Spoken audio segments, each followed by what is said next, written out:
Very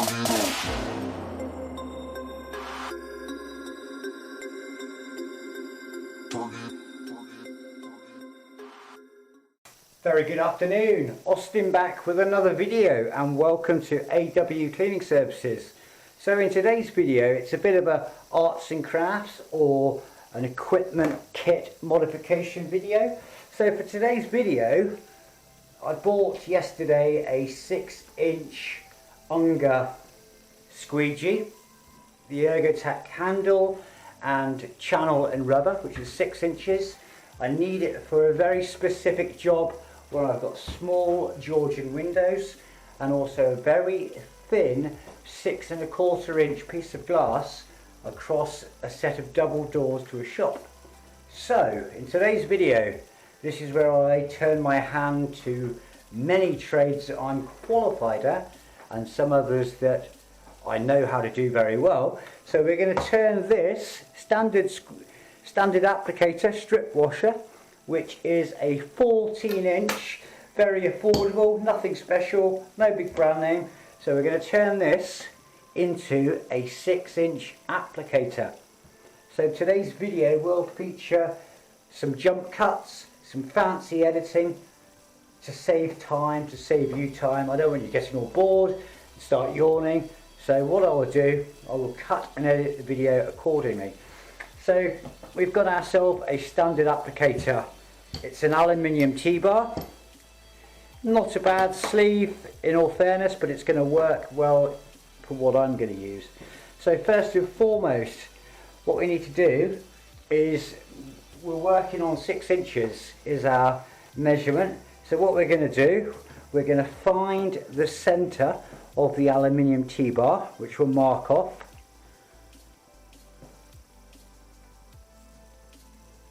So we've marked the centre, and then what we're going to do from the centre point out, we're going to mark off accordingly each side 3 inches. So 3 inches there, from the centre point to the outside again, 3 inches there. So let's mark that clearly so I can see my markings. There's a 3. Being left-handed, you're probably thinking, what's he doing? It's all back to front.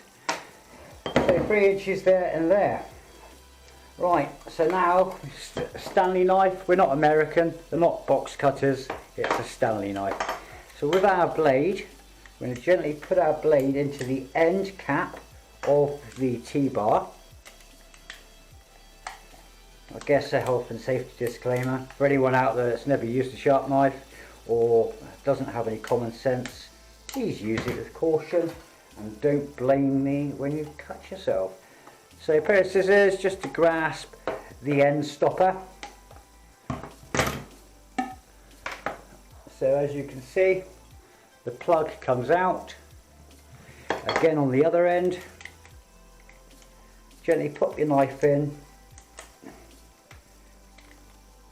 Just give it a turn round as you do.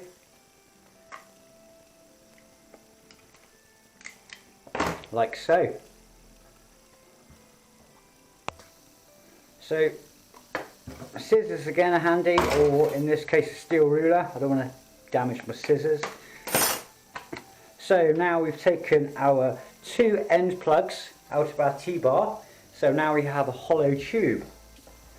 So with a very inexpensive tube pipe cutter, most commonly found for plumbing supplies, these work very well on thin-walled aluminium tube, as I've used them many a time to cut down broom handles and various Pulex pole extensions where the ends have become mashed up, and I've trimmed them. So with our pipe cutter, we've got it marked up on our 3-inch line. What we're going to do is turn it anti-clockwise while turning the blade tensioner a bit at 1/4 of a turn every time, just to tighten it so it cuts. So rotating the T-bar, tightening the screw every time, a few revolutions, another tighten,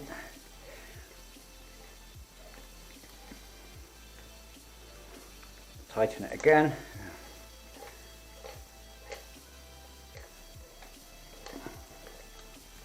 Retighten and turn. It doesn't take a lot of effort, but the smaller increments you do it in, the better the finish it's going to be. Tighten again, just making sure that our cutter wheel is in line.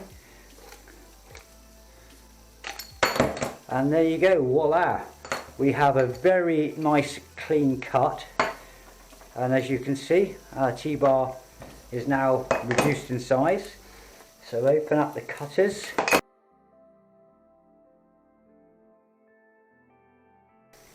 Retighten.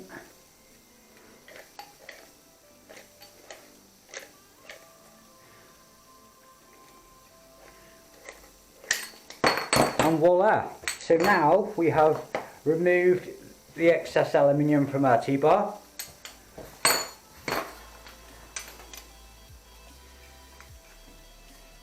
And as you can see, we've taken off the ends, so we're now left with a shortened T-bar, which is exactly 6 inches or 150 millimeters. So what we're going to use now is called a deburrer.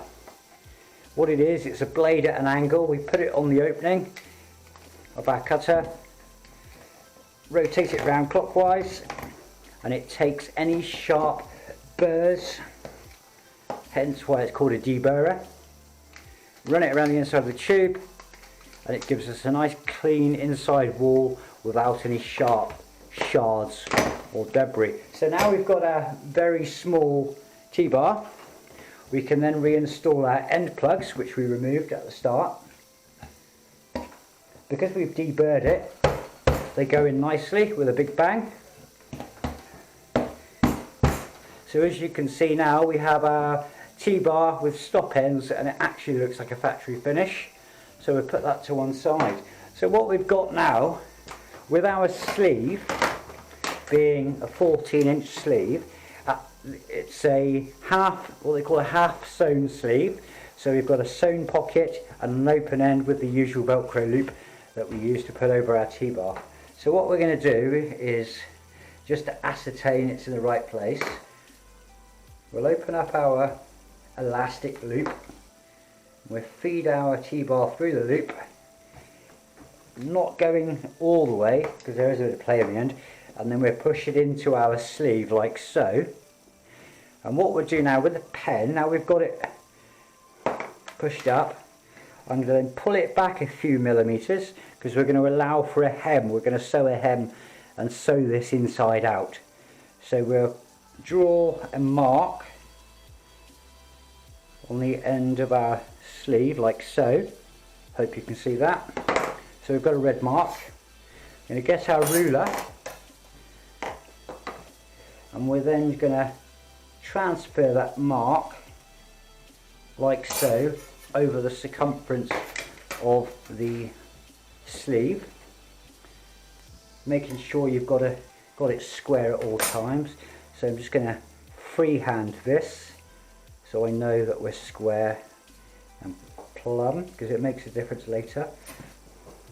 So put our ruler, steel ruler in like so.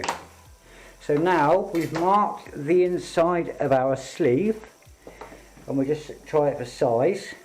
So as you can see, if I push the T-bar to the left hand side of the sleeve, we've then got over. So we've measured over, so that's to allow and compensate for a hem. Because we've got a press stud popper, which is this side, which we can use. And then all we're going to do is sew the rest of this up close, and then we've got access and enough slide for the T-bar to come out. So with a very sharp pair of scissors, making sure you double check so you've got it all right.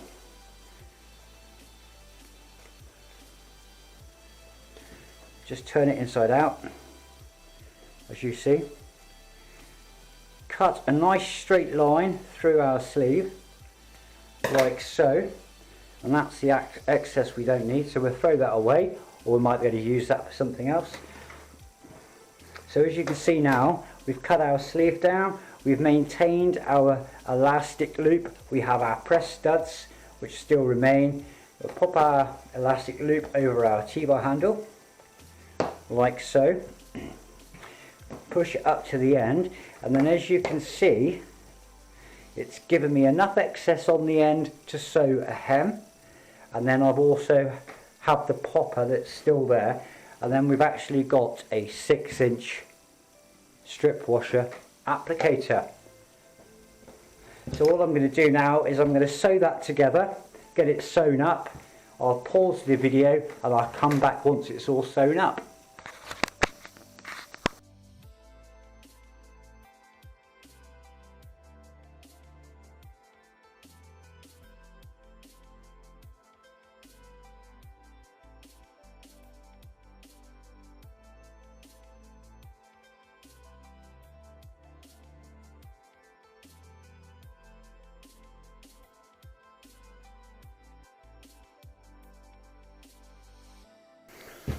Okay, we've sewn our sleeve up, we've got the hem on the end, as you can see. That's the end I've sewn, that is the factory end. We've got our sleeve with our elastic loop in there.